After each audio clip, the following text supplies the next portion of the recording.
के स्क्रीन पर दोस्तों करीब 70 सांसदों ने अमेरिकी राष्ट्रपति जो बाइडेन को खत लिखा है। आपकी स्क्रीन पर यह खत, और इसमें यह कहा गया है कि भारत के अंदर जो धार्मिक असहिष्णुता बढ़ रही है, प्रेस की आजादी पर अंकुश लग रही है, मोदी आलोचकों को जिस तरह से जेल में डाला जा रहा है, उसको लेकर जो बाइडेन जो हैं प्रधानमंत्री नरेंद्र मोदी से सवाल करें। प्रधानमंत्री नरेंद्र मोदी अमेरिका में हैं और एक बार फिर उनका प्रचार तंत्र प्रोपेगेंडा चला रहा है, जिसका मकसद सिर्फ उनका महिमा मंडन है, देश का महिमा मंडन नहीं है दोस्तों। क्योंकि मैं आपको दो तस्वीरें दिखाना चाहता हूं। सबसे पहले यह वीडियो देखिए, यहां पर आप देख सकते हैं कि भारत के पूर्व और स्वर्गीय प्रधानमंत्री राजीव गांधी बारिश से निकल रहे हैं और छाता कौन पकड़ रहा है? आप जानते हैं छाता कौन पकड़ रहा है? छाता पकड़ रहे हैं अमेरिका के पूर्व राष्ट्रपति रोनाल्ड रेगन। आपको क्या लगता है यहां पर रोनाल्ड रेगन राजीव गांधी की इज्जत कर रहे हैं? नहीं, यहां पर रोनाल्ड रेगन भारत जो एक बहुत बड़ा बाजार हो सकता है उसकी इज्जत कर रहे हैं। भारत जहां पर निवेश किया जा सकता है उसकी इज्जत कर रहे हैं। इसीलिए वो बारिश में इस तरह से छाता पकड़े हुए हैं। बात यहां नहीं रुकती। मंजर था 1949 का। उस वक्त तो भारत के बाजार होने का सवाल ही नहीं पैदा होता है। यह तस्वीर देखिए, जब पहले प्रधानमंत्री पंडित नेहरू पहुंचते हैं अमेरिका तो किस तरह से भीड़ उनका स्वागत कर रही होती है। Retired IAS officer Surya Pratap Singh क्या कहते हैं, मैं पढ़ के सुनाना चाहता हूं। अक्टूबर 1949, न्यूयॉर्क शहर में प्रधानमंत्री नेहरू के काफिले का स्वागत स्वेच्छा से आई अमेरिकी भीड़ द्वारा ऐसे किया गया था। यह आज की तरह का अधिकांश गुजराती प्रवासियों को एकत्र किया गया स्क्रिप्टेड शो नहीं था। Photo Henry Truman library museum, यह फोटो जो है हेनरी ट्रूमन लाइब्रेरी म्यूजियम से हासिल की गई है, जहां पर retired IAS officer Surya Pratap Singh बता रहे हैं कि देखिए किस तरह से स्वागत नेहरू का किया गया था। और 1949 में तो भारत एक बाजार भी नहीं था। 1949 में अमेरिका के जहन में यह आशंका थी कि भारत जो है वो रूस की तरफ बढ़ सकता है, पूर्व सोवियत यूनियन की तरफ बढ़ सकता है। मगर देखिए किस तरह से इज्जत अफजाई हुई थी। अब क्या हो रहा है दोस्तों, यहां देखिए, यहां पर दूरदर्शन ये बता रहा है कि अमेरिका में बसे भारतीय जो हैं जश्न मना रहे हैं, जबकि उनका जो संवाददाता वो खुद कह रहा है कि भारत से जो पर्यटक आए हैं वो लोग यहां नाच गाना कर रहे हैं। यानी कि दूरदर्शन को यही नहीं पता कि उनका संवाददाता क्या कर रहा है। अब यही नहीं दोस्तों, इस व्यक्ति के बारे में बताया जा रहा है कि इसने किस तरह से अपनी शर्ट में प्रधानमंत्री नरेंद्र मोदी की तस्वीर लगा ली है, यह बताया जा रहा है। मगर यह नहीं बताया जा रहा है कि यह जो व्यक्ति बसा हुआ है अमेरिका में, यह दरअसल भारतीय जनता पार्टी का सदस्य है, बीजेपी से जुड़ा हुआ है। यहां देख सकते हैं प्रधानमंत्री नरेंद्र मोदी से मिल रहा है। इस तरह से प्रोपेगेंडा जो है सामने लाया जा रहा है। मैं एक बात स्पष्ट कर दूं, प्रधानमंत्री नरेंद्र मोदी का सम्मान अगर हो रहा है तो जाहिर सी बात है वहां के एनआरआईज कर रहे हैं।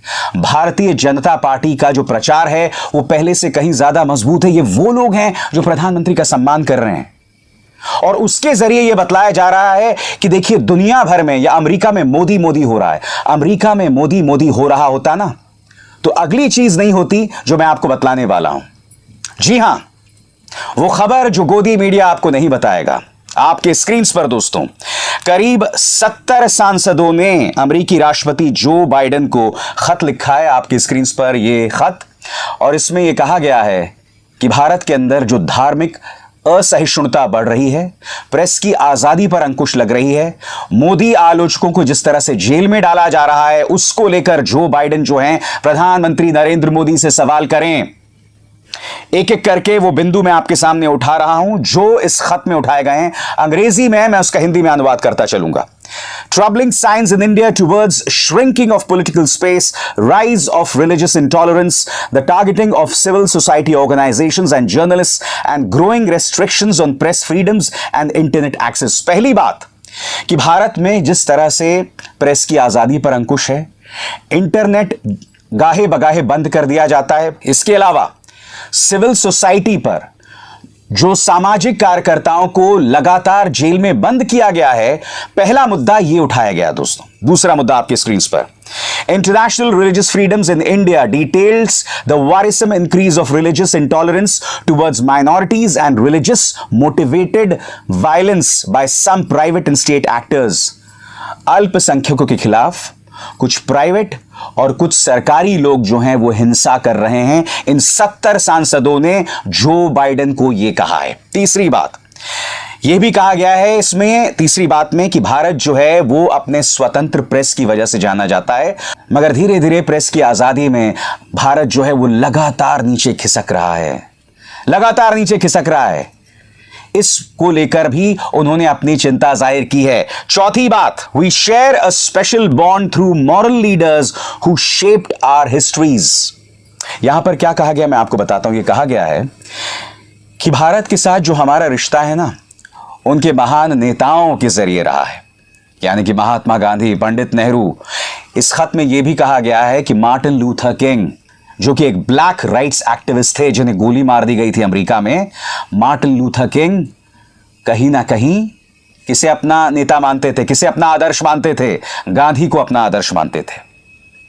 और सिर्फ मार्टिन लूथर किंग नहीं दोस्तों, बराक ओबामा भी, वो भी कहीं ना कहीं महात्मा गांधी को अपना आदर्श मानते थे। यह खत लिखा गया है और कहा गया है कि किस तरह से गांधी के आदर्शों को भारत के अंदर कुचला जा रहा है। क्या यह खबर आपको गोदी मीडिया बताएगा? क्या इस खबर की चर्चा नहीं होनी चाहिए कि क्या हो रहा है प्रधानमंत्री नरेंद्र मोदी की यात्रा के दौरान? मोदी मोदी तमाम मीडिया लगातार लगा हुआ है दोस्तों आपके स्क्रीन पर, मगर जो असली मुद्दे हैं उसकी तरफ ध्यान नहीं खींचा जा रहा है। क्यों? असली मुद्दा यह है दोस्तों कि घरेलू स्तर पर अपनी नाकामियों को नहीं छिपाया जा सकता अमेरिका में मोदी मोदी करके। अमेरिका में मोदी मोदी हो रहा है, यकीनन वहां गुजरातियों में, वहां बसे एनआरआईज में प्रधानमंत्री की जबरदस्त लोकप्रियता है, इस बात को कोई इनकार नहीं कर रहा है, मगर असली मुद्दों से नहीं बचा जा सकता। और वो मुद्दा यह है कि प्रधानमंत्री नरेंद्र मोदी अमेरिकी संसद को संबोधित करने वाले पहले प्रधानमंत्री नहीं हैं। इससे पहले यह सम्मान एक नहीं, दो नहीं, बल्कि 5 प्रधानमंत्रियों को मिला है, जिसमें अटल बिहारी वाजपेयी भी हैं। भारतीय जनता पार्टी अटल जी को ही भूल गई प्रधानमंत्री नरेंद्र मोदी का महिमा मंडन करने के चक्कर में। और हां, एक संदेश अमेरिका में बसे एनआरआईज को लेकर। यहां देखिए साहब, एएनआई ने किसी आशीष भाटिया, जो कि डेलावेयर में बसे भारतीय से इंटरव्यू किया है, और वो ये कह रहा है कि प्रधानमंत्री नरेंद्र मोदी ने भारत को विश्व मानचित्र पर डाल दिया है। तो आशीष बेटे, तुम जो इस वक्त डेलावेयर में हो, टाइम स्क्वायर में बैठकर ये बात कर रहे हो, तुमने तरक्की कैसे की है बताओ ना, बताओ। तुम अमेरिका कैसे पहुंचे? तुम्हारे जो स्किल्स थे, तुम्हारी जो प्रतिभा थी, वो कहां विकसित हुई? तुम्हारी प्रतिभा विकसित हुई भारत में 2014 से पहले। तुम एक आईटी प्रोफेशनल रहे होगे, एक डॉक्टर रहे होगे, एक इंजीनियर रहे होगे, और ये तमाम पढ़ाई तुमने भारत के तमाम संस्थानों में की। वहां पर जो भारत की डिग्रीज की ताकत थी, उसके बुनियाद पर तुम्हें अमेरिका में नौकरी मिली। मगर मैं एनआरआई से कुछ और पूछना चाहता हूं। अगर आपको लगता है कि प्रधानमंत्री नरेंद्र मोदी ने भारत को विश्व मानचित्र पर डाल दिया है, तो हिम्मत दिखाओ ना, वहां बार्कलेज से इस्तीफा दो और यहां स्टेट बैंक ऑफ इंडिया में आके काम करो। बताओ, क्यों नहीं अमेरिका और ब्रिटेन छोड़ के यहां भारत आओ, गरीबों को मुफ्त इलाज दो, कम से कम कुछ पैसा तो लगाओ। अगर हिम्मत नहीं है यहां आने की, तो आओ यहां पर कोई अस्पताल खोलो, कुछ कोशिश करो। विदेशी जमीन पर अपने निजी स्वार्थों के चलते, बिजनेस इंटरेस्ट के चलते मोदी मोदी करना बहुत आसान है, क्योंकि वहां पर मोदी मोदी करने से यहां पर बीजेपी को चुनावी फायदा मिलता है।